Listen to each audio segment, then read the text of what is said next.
Hi friends, എല്ലാവർക്കും എൽസ്കോർ അക്കാദമിയിലേക്ക് സ്വാഗതം. കഴിഞ്ഞ ക്ലാസ്സിൽ നമ്മൾ ചർച്ച ചെയ്തത് ക്ലാസ് 10th ബയോളജിയിലെ ചാപ്റ്റർ 2 ആയിട്ടുള്ള പരിണാമത്തിൻ്റെ വഴി എന്ന പാഠമാണ്. അപ്പോൾ ആ ഒരു ചാപ്റ്ററിൻ്റെ രണ്ടാമത്തെ പാർട്ടിലേക്കാണ് നമ്മൾ ഇന്ന് കിടക്കുന്നത്. അപ്പോൾ കഴിഞ്ഞ പാർട്ടിൽ നമ്മൾ പറഞ്ഞിട്ടുണ്ടായത് ലാമാർക്കിസം, ഡാർവിനിസം, ആ ഒരു പരിണാമത്തിൻ്റെ ജീവപരിണാമത്തിൻ്റെ ഘട്ടങ്ങൾ, പിന്നെ സ്പീസിയേഷൻ ഒക്കെ ആയിരുന്നു നമ്മൾ ഡിസ്കസ് ചെയ്തിട്ടുണ്ടായിരുന്നത്.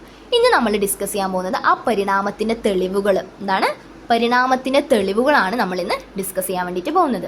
അപ്പം ജീവപരിണാമത്തിന് ഉപോത്ബലകമായ തെളിവുകൾ അനവധിയാണ്. ജീവപരിണാമത്തിന് അനുകൂലമായിട്ടുള്ള ഉപോത്ബലകമായിട്ടുള്ള തെളിവുകൾ അനവധിയാണ്, കുറേയുണ്ട്. അതിലൊന്നാമത്തത് തന്മാത്രാ ജീവശാസ്ത്രം. നമുക്കതെന്താ നോക്കാം. തന്മാത്രാ ജീവശാസ്ത്രമാണ് ഒന്നാമത്തത്. പരിണാമത്തിൻ്റെ തെളിവുകളിൽ ഒന്നാമത്തത് തന്മാത്രാ ജീവശാസ്ത്രം. ഒരു ജീവിയുടെ DNA-യിലെ ന്യൂക്ലിയോടൈഡുകളുടെ ക്രമവും പ്രോട്ടീനുകളിലെ അമിനോ ആസിഡുകളുടെ ക്രമവും മറ്റു ജീവികളുടേതുമായി താരതമ്യം ചെയ്യുന്നതിലൂടെ ജീവികളുടെ പരിണാമപരമായിട്ടുള്ള ബന്ധം കണ്ടെത്താൻ വേണ്ടി കഴിയും.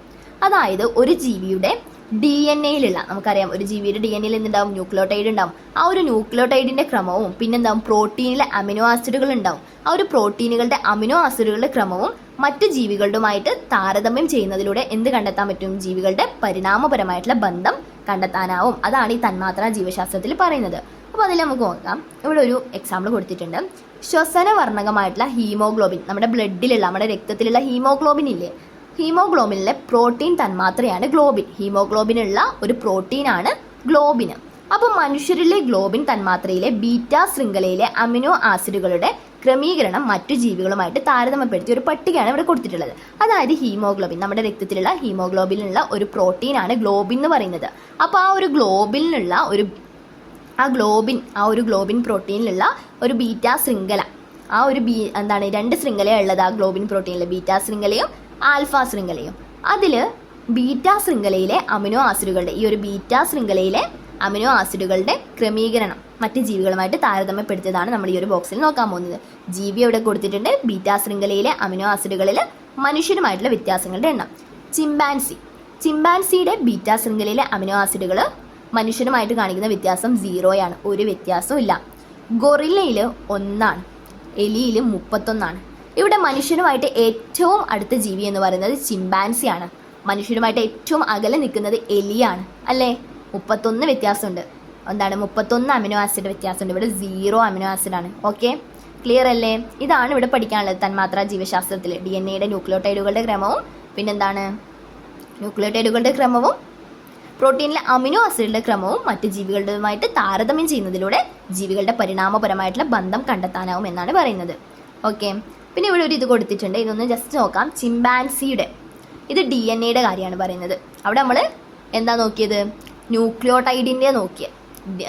മറ്റേ ഇവിടെ ചിമ്പാൻസിയിലെ DNA-യുടെ ശ്രേണിയാണ് പറയുന്നത്. നമ്മളപ്പുറം പ്രോട്ടീനിലെ അമിനോ ആസിഡുകളുടെ ആ ഒരു ശ്രേണി ക്രമമാണ് നോക്കിയത്. ഇവിടെ ചിമ്പാൻസിയുടെ DNA ശ്രേണി മറ്റ് ജീവികളുടെ ശ്രേണി DNA ശ്രേണിയുമായിട്ട് പൊരുത്തപ്പെട്ട ഒരു ശതമാനത്തിൽ. നേരത്തെ മനുഷ്യരുടേത് മറ്റു ജീവികളുമായിട്ടാണ് നോക്കിയത്. ഇവിടെ ചിമ്പാൻസിയുടേത് മറ്റു ജീവികളുമായിട്ട്. ചിമ്പാൻസിയുടെ DNA 100% ആണ്. മനുഷ്യൻ്റെ നോക്കിയാൽ നമുക്ക് കാണാം ഒരു 98% വരുന്നുണ്ട്.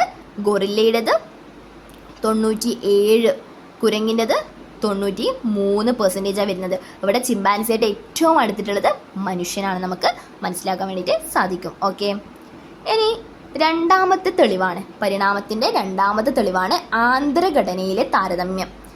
ഫസ്റ്റത്തെ നമ്മൾ പറഞ്ഞു തന്മാത്രാ ജീവശാസ്ത്രം. രണ്ടാമത്തെ തെളിവാണ് ആന്തരഘടനയിലെ താരതമ്യം. അതായത് മനുഷ്യൻ്റെ കൈ കണ്ടോ, മനുഷ്യൻ്റെ കൈയുടെ ആന്തരഘടന അനാട്ടമി കൊടുത്തിട്ടുണ്ട്. പൂച്ചയുടെ മുൻകാലിൻ്റെ ആന്തരഘടന, അതായത് അനാട്ടമി കൊടുത്തിട്ടുണ്ട്. തിമിംഗലത്തിൻ്റെ ഫ്ലിപ്പറിൻ്റെ ആന്തരഘടന അനാട്ടമി കൊടുത്തിട്ടുണ്ട്. വവ്വാലിൻ്റെ ചിറകിൻ്റെ ആന്തരഘടന, അതായത് അനാട്ടമി കൊടുത്തിട്ടുണ്ട്. എന്നിവയിലെ അസ്ഥികൾ സമാനമാണ്. നമുക്ക് നോക്കിയാൽ കാണും, 5 ഇങ്ങനെ വന്നിട്ട് ഇവിടെ 5 ഇത് ഇങ്ങനെ വന്നിട്ട് ഇവിടെ 5 ഇങ്ങനെ വന്നിട്ട് ഇവിടെ നമുക്ക് ഇങ്ങനെ കാണുന്നില്ലേ, ഇങ്ങനെ വവ്വാലിനെ നോക്കിയാലും അവിടെ നിന്ന് ഇങ്ങനെ വന്നിട്ട് ഇവിടെ നിന്ന് ഇങ്ങനെ ശാഖകളാവുന്നു. ഇവിടെ നിന്ന് ഇങ്ങനെ ഒന്ന് വന്നിട്ട് ഇവിടെ എത്തുമ്പോൾ ശാഖകളാവുന്നു. പൂച്ചയുടെ എടുത്താലും ഇവിടെ എത്തുമ്പോൾ ശാഖകളാവുന്നു. തിമിംഗലത്തിൻ്റെ ഫ്ലിപ്പർ എടുത്താലും ഇവിടെ ഇങ്ങനെ വന്നിട്ട് ഇവിടെ എത്തുമ്പോൾ ശാഖകളാവുകയാണ്. വവ്വാലിൻ്റെത് എടുത്താലും ഇവിടെ വന്നിട്ട് ഇങ്ങനെ ശാഖകളാവണം. അതായത് ഇവയിലെ അസ്ഥികൾ സമാനമാണ്, ഇവരുടെ ആന്തരഘടന സമാനമാണ്. എന്നാൽ ഈ അവയവങ്ങൾ അവയുടെ ബാഹ്യഘടനയിലും പ്രവർത്തനത്തിലും വ്യത്യസ്ത പുലർത്തുന്നുണ്ട്. ഇവയുടെ ബാഹ്യഘടന, ഇവ പുറത്തുനിന്ന് നോക്കിയാൽ നമുക്ക് മനുഷ്യൻ്റെ കൈ ഒരുപോലെയാണ്. മനുഷ്യൻ്റെ കൈയും പൂച്ചയുടെ മുൻകാലും നമ്മൾ നോക്കിയാൽ അത് രണ്ടും നമുക്ക് പുറത്തുനിന്ന് നോക്കുമ്പോൾ ഒന്നാണോ? അല്ല. പക്ഷെ ഇവിടെ ആന്തരഘടന ഒന്നാണ്. അതായത് ഇപ്പം വവ്വാലിൻ്റെ ചിറകും നമ്മൾ മനുഷ്യൻ്റെ കൈയും എടുത്ത് നോക്കിയാൽ അത് നമ്മൾ ബാഹ്യം, അതായത് നമ്മൾ പുറത്തു നിന്ന് നോക്കുമ്പോൾ എന്താണ്, മോർഫോളജിക്കലി നോക്കുമ്പോൾ അതൊന്നല്ല. പക്ഷെ നമ്മൾ അതിൻ്റെ ആന്തരഘടന, അനാട്ടമി എടുത്ത് നോക്കുകയാണെങ്കിൽ അവയുടെ അസ്ഥികൾ എന്താണ്, സമാനമാണ്. അപ്പോൾ ഇവർ ബാഹ്യഘടനയിലും പ്രവർത്തനത്തിലും വ്യത്യസ്ത പുലർത്തുന്നുണ്ടെങ്കിലും അവയുടെ അസ്ഥികൾ സമാനമാണ്. അപ്പോൾ നമുക്ക് ഇതിൽ നിന്ന് മനസ്സിലാക്കാം എന്ത്, മനുഷ്യൻ്റെയും പൂച്ചയുടെയും തിമിംഗലത്തിൻ്റെയും വവ്വാലിൻ്റെയും ഒക്കെ അവരുടെയൊക്കെ ഒരു പൊതുപൂർവികരുണ്ടായിരുന്നു എന്ന് നമുക്ക് മനസ്സിലാക്കാൻ വേണ്ടി ഇവരിൽ ഒരു പൊതുപൂർവികർ, അതാണ് ആന്തരഘടനയും പരിണാമപരമായിട്ടുള്ള ബന്ധത്തിൽ സൂചിപ്പിക്കുന്നത്. ഓക്കെ, ഇതാണ് രണ്ടാമത്തെ പരിണാമത്തിന്റെ തെളിവ്. നിങ്ങളുടെ പരിണാമത്തിന്റെ തെളിവ് എഴുതാൻ ചോദിച്ചാൽ തന്മാത്രാ ജീവശാസ്ത്രം നിങ്ങൾ എഴുതണം, അതിൽ പറയുന്ന കാര്യം എഴുതണം. പറ്റുമെങ്കിൽ ആ അമിനോ ആസിഡുകളുടെ എണ്ണമുള്ള ആ ഒരു സാധനം എഴുതി കൊടുക്കുക. പിന്നെ എന്ത് എഴുതാം, ചിമ്പാൻസിയുടെ DNA ആയിട്ട് ഏറ്റവും അടുത്ത് നിൽക്കുന്നത് മനുഷ്യന്റെ DNA ആണെന്ന് അതിൽ പറയാം. രണ്ടാമത്തെ തെളിവായിട്ട് ആന്തരഘടനയിലെ താരതമ്യം എന്ന് പറഞ്ഞിട്ട് മനുഷ്യന്റെ കൈ, ഈ ഒരു സാധനം എഴുതി കൊടുക്കാം. ഇനി മൂന്നാമത്തെ ഒരു തെളിവാണ് നമ്മൾ പഠിക്കാൻ വേണ്ടി പോകുന്നത്, ഫോസിൽ തെളിവുകൾ. പരിണാമവുമായി ബന്ധപ്പെട്ട മൂന്നാമത്തെ തെളിവാണ് ഫോസിൽ തെളിവുകൾ. ഇതിലെന്താ പറയുന്നത്, പുരാതന കാലത്തെ ജീവികളുടെ അവശിഷ്ടങ്ങളോ അടയാളങ്ങളോ ആണ് ഫോസിലുകൾ. അതായത് പുരാതന കാലത്ത് ജീവിച്ച ജീവികളുടെ അവശിഷ്ടങ്ങൾ, അവയുടെ അവശിഷ്ടങ്ങൾ, ഈ പാറക്കെട്ടുകളിലൊക്കെ ഉണ്ടാവും, അവയുടെ അവശിഷ്ടങ്ങളോ അല്ലെങ്കിൽ അതിൻ്റെയൊക്കെ അടയാളങ്ങളോ ആണ് ഫോസിലുകൾ എന്ന് പറയുന്നത്. എന്താണ് ഫോസിലുകൾ എന്ന് പഠിച്ചു വെക്കണം. അപ്പോൾ ഫോസിലുകൾ നൽകുന്ന തെളിവ് ഇവിടെ കൊടുത്തിട്ടുണ്ട്. ഒന്നാമത്തത്, ജീവപരിണാമം ഒരു ക്രമാനുഗത പ്രക്രിയയാണ്. ഇതാണ് ജീവപരിണാമം, ഒരു ജീവിയിൽ ഉണ്ടാകുന്ന പരിണാമം ഒരു ക്രമാനുഗത പ്രക്രിയയാണ്. അതിനുദാഹരണം പറഞ്ഞത്, കുതിരകളുടെ പൂർവികരുടെ കാലുകൾ ഇന്നത്തെ കുതിരകളേതിനേക്കാൾ ചെറുതായിരുന്നു. അതായത് ഇന്നത്തെ കുതിരയുടെ കാല് വലുതാണ് എന്നാണ് ഉദ്ദേശിക്കുന്നത്. അതായത് കുതിരകളുടെ പൂർവികരുടെ കാലുകൾ ഇന്നുള്ള കുതിരകളുടേതിനേക്കാൾ ചെറുതായിരുന്നു. ഓക്കെ, ഇതിൽ പറയുന്നത് ഇടനില ഫോസിലുകൾ ജീവികൾ തമ്മിലുള്ള പരിണാമപരമായിട്ടുള്ള ബന്ധം തെളിയിക്കുന്നുണ്ട്. ഇടനില ഫോസിലുകൾ ജീവികൾ തമ്മിലുള്ള പരിണാമപരമായിട്ടുള്ള ബന്ധം. ഉദാഹരണം, ഉരകം, പക്ഷി എന്നിവയുടെ സ്വഭാവങ്ങളോട് കൂടിയ ആർക്കിയോപ്ടെറിക്സ്. അതായത് ഉരകം എന്ന് പറയുന്നത് റെപ്റ്റൈൽസ്, നമ്മുടെ മുതല, പല്ലി, പാമ്പ്, അതും പിന്നെ പക്ഷികളുടെ സ്വഭാവത്തോട് കൂടിയിട്ടുള്ള ആർക്കിയോപെട്രിക്സ് എന്ന് പറയുന്നത്. ഇതിനെന്താണ്, ഉരകപക്ഷി എന്നും പറയും. ഓക്കെ, അടുത്തത്, ഭൂമിയിൽ മുമ്പ് ജീവിച്ചിരുന്ന നിരവധി ജീവികൾക്ക് വംശനാശം സംഭവിച്ചിട്ടുള്ളതായിട്ട് തെളിയിക്കപ്പെട്ടിട്ടുണ്ട്. നമുക്കറിയാം, ഭൂമിയിൽ മുമ്പ് ജീവിച്ചിട്ടുള്ള നിരവധി ജീവികൾക്ക് വംശനാശം, അവർ ഈ ഭൂമിയിൽ നിന്ന് പാടേ ഇല്ലാതായിട്ട് മുഴുവനായിട്ടും ഇല്ലാതായിട്ടുള്ളതായിട്ട് തെളിയിക്കപ്പെട്ടിട്ടുണ്ട്. ഉദാഹരണം, ദിനോസറുകൾ, പിന്നെ മാമത്തുകൾ. ഓക്കെ, ഇതാണ് ജീവപരിണാമവുമായി ബന്ധപ്പെട്ട മൂന്നാമത്തെ തെളിവ്. ക്ലിയർ അല്ലേ? അടുത്ത് നമ്മൾ നോക്കാൻ പോകുന്നത് വേറൊരു കാര്യമാണ്.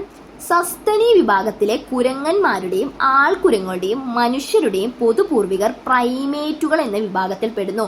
ഇത് ഓർത്ത് വെക്കണം. എന്താണ്, സസ്തനി വിഭാഗത്തിൽപ്പെട്ട കുരങ്ങന്മാരുടെയും ആൾക്കുരങ്ങുകളുടെയും മനുഷ്യർക്കും ഒരു പൊതുപൂർവികരാണ്. ആ ഒരു പൊതുപൂർവികർ പ്രൈമേറ്റുകൾ എന്ന് ആ ഒരു പൊതുപൂർവികർ പ്രൈമേറ്റുകൾ എന്ന് പറഞ്ഞിട്ടുള്ള ഒരു വിഭാഗത്തിൽ പെട്ടിട്ടുള്ളതായിരുന്നു. അപ്പോൾ ഈ കുരങ്ങളുടെയും ആൾക്കുരങ്ങളുടെയും മനുഷ്യരുടെയും ഒക്കെ ഒരു പൊതു സവിശേഷത എന്ന് പറയുന്നത് മറ്റു വിരലുകളുടെ സമ്മുഖമാക്കുന്ന തള്ളവിരൽ അല്ലേ. മറ്റു വിരലുകളുടെയാണ് സമ്മുഖമാക്കാവുന്ന തള്ളവിരലുണ്ട്. കുരങ്ങനുണ്ട്, ആൾക്കുരങ്ങിനുണ്ട്, മനുഷ്യർക്കുണ്ട്. പിന്നെന്താ, ദിനേത്ര ദർശനം, രണ്ട് കണ്ണുകളുള്ള ഒരു കാഴ്ചാശക്തി, ദിനേത്ര ദർശനം ഇല്ലേ, കുരങ്ങിനുണ്ട്, ആൾക്കുരങ്ങിനും മനുഷ്യർക്കും. പിന്നെ ചലനശേഷിയുള്ള കഴുത്ത്, കൈകാലുകൾ, നമുക്ക് ചലിപ്പിക്കാൻ വേണ്ടി പറ്റുന്ന കഴുത്ത്, പിന്നെന്താണ് കൈകാലുകൾ. വളർച്ചയെത്തിയ മസ്തിഷ്കം, കുരങ്ങിനും ആൾക്കുരങ്ങിനും മനുഷ്യർക്കും വളർച്ചയെത്തിയ മസ്തിഷ്കങ്ങളുണ്ട്. കുരങ്ങിനും ആൾക്കുരങ്ങിനും മനുഷ്യർക്കും ശരീരത്തിൽ രോമങ്ങളുണ്ട് ഇല്ലേ. ഇതാണ് ഇവയുടെ പൊതു സവിശേഷതകൾ. ഈ പ്രൈമേറ്റുകളുടെ അല്ലെങ്കിൽ കുരങ്ങളുടെയും ആൾക്കുരങ്ങളുടെയും മനുഷ്യരുടെയും ഒക്കെ ഒരു പൊതു സവിശേഷത എന്ന് പറയുന്നത് ഇതാണ്. ഓക്കെ, അപ്പോൾ ഇവിടെ നമുക്ക് കാണാം പ്രൈമേറ്റുകൾ എന്ന് പറഞ്ഞിട്ടുള്ള ആ ഒരു വിഭാഗത്തിൽ നിന്ന് വേറൊരു വിഭാഗം ഉണ്ടാകുന്നുണ്ട്, ആന്ത്രോപോയിഡിയ. എന്താണ് ആന്ത്രോപോയിഡിയ? അത് രണ്ട് ക്ലാസ് ആയിട്ട് മാറുന്നുണ്ട്, ഹോമിനോയിഡിയ ആൻഡ് സെർക്കോപിത്തിക്കോയിഡിയ. എന്താണ് പ്രൈമേറ്റുകൾ എന്നുള്ള വിഭാഗം വേറൊരു വിഭാഗമായിട്ട് അതിൽ നിന്ന് വേറൊരു വിഭാഗം ഉണ്ടാകുന്നുണ്ട്, ആന്ത്രോപോയിഡിയ. ഈ ആന്ത്രോപോയിഡിയ രണ്ട് ക്ലാസ് ആയിട്ട് മാറുന്നുണ്ട്, ഹോമിനോയിഡിയ, സെർക്കോപിത്തിക്കോയിഡിയ. ഈ ഹോമിനോയിഡിയയുടെ പ്രത്യേകത എന്താ? വലിയ മസ്തിഷ്കമായിരിക്കും, അവർക്ക് വാലുണ്ടാവില്ല.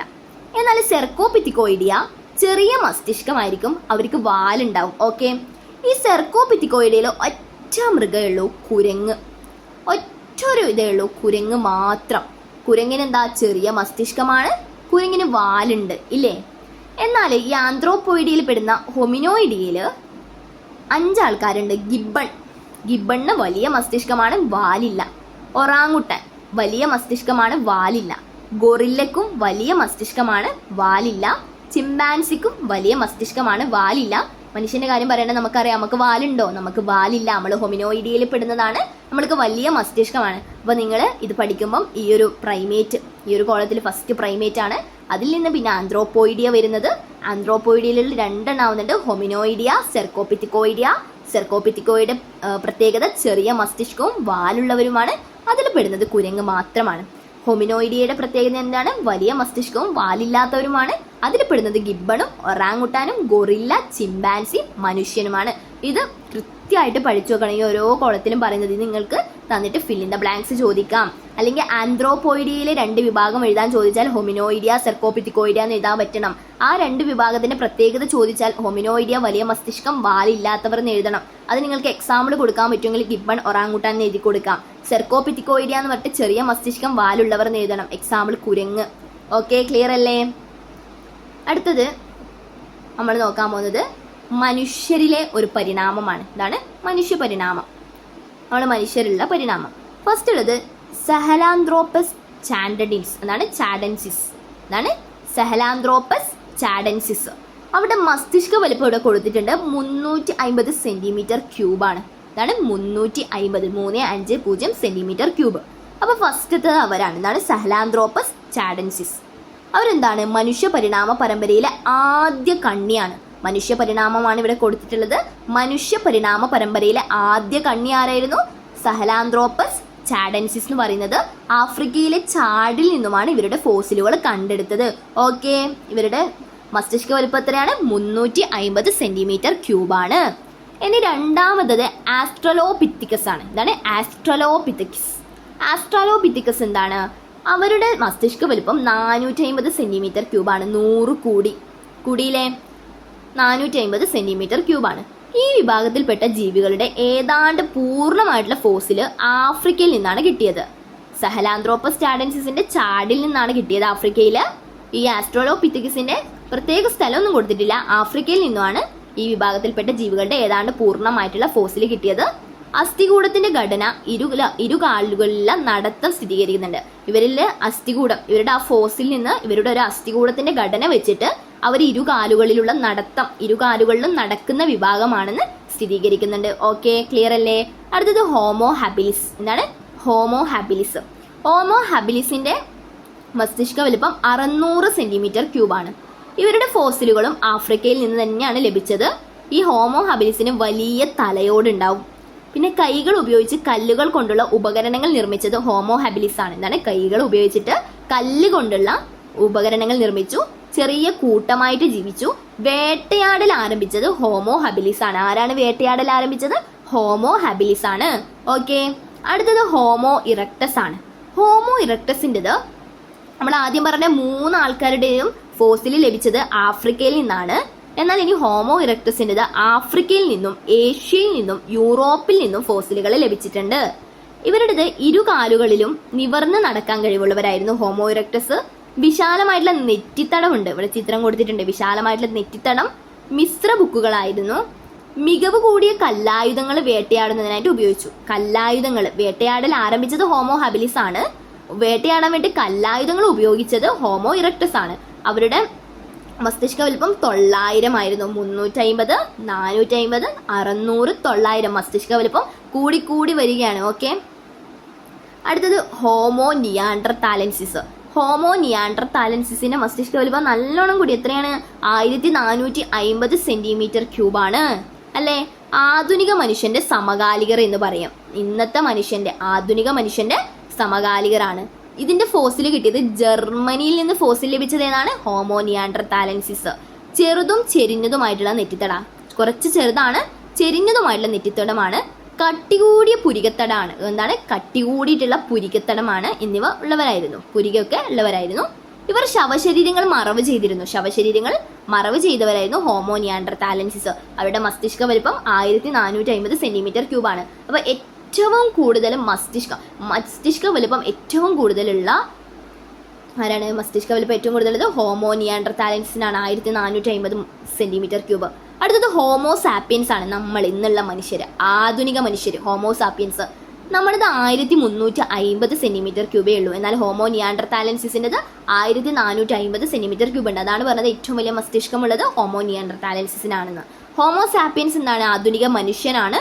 സാങ്കേതിക വിദ്യകളും കൃഷി രീതികളൊക്കെ സ്വായത്തമാക്കിയത് ഹോമോ സാപ്പിയൻസ് ആണ്. മൃഗങ്ങളെ ഇണക്കി വളർത്തുകയും മൃഗങ്ങളെ ഇണക്കിയിട്ട് പെറ്റ്സായിട്ട് മൃഗങ്ങളെ ഇണക്കി വളർത്തുകയും നഗരങ്ങൾ സൃഷ്ടിച്ചു, അർബനൈസേഷൻ, നഗരങ്ങൾ സൃഷ്ടിക്കുകയും ചെയ്തു. സാംസ്കാരികമായിട്ട് ഏറ്റവും അധികം പരിണാമം സംഭവിച്ച വിഭാഗം സാംസ്കാരികമായിട്ട് ഏറ്റവും അധികം പരിണാമം സംഭവിച്ച വിഭാഗം ഏതാണ്? ഹോമോ സാപ്പിയൻസ് ആണ്.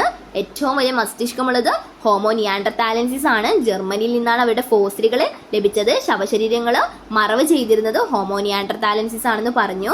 അപ്പോൾ ഈ ഒരു ജീവപരിണാമത്തിൽ, ഒരു മനുഷ്യ പരിണാമ പരമ്പരയിലെ ആദ്യ കണ്ണി ആരാണ്? സഹലാന്ത്രോപ്പസ് ചാഡൻസിസ് ആണ്. ഓക്കെ, ക്ലിയർ അല്ലേ? പിന്നെ ഇതാണ് നിങ്ങൾ ഇതിൽ ശ്രദ്ധിച്ചു വെക്കേണ്ട കാര്യങ്ങൾ. ഇവരെക്കുറിച്ചൊക്കെ പഠിക്കാം. മസ്തിഷ്ക വലിപ്പം തീർച്ചയായിട്ടും പഠിച്ചു വെക്കണം.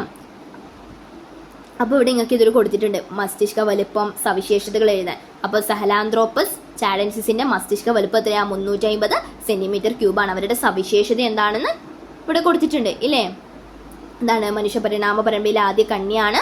ആഫ്രിക്കയിലെ ചാടിൽ നിന്ന് ലഭിച്ചു. ഇനി അടുത്തത് ആസ്ട്രലോപിത്തക്കസിന്റെ മസ്തിഷ്ക വലിപ്പം എഴുതുക, അതിന്റെ സവിശേഷത. ഹോമോ ഹബിലിസിന്റെ മസ്തിഷ്ക വലിപ്പം സവിശേഷത.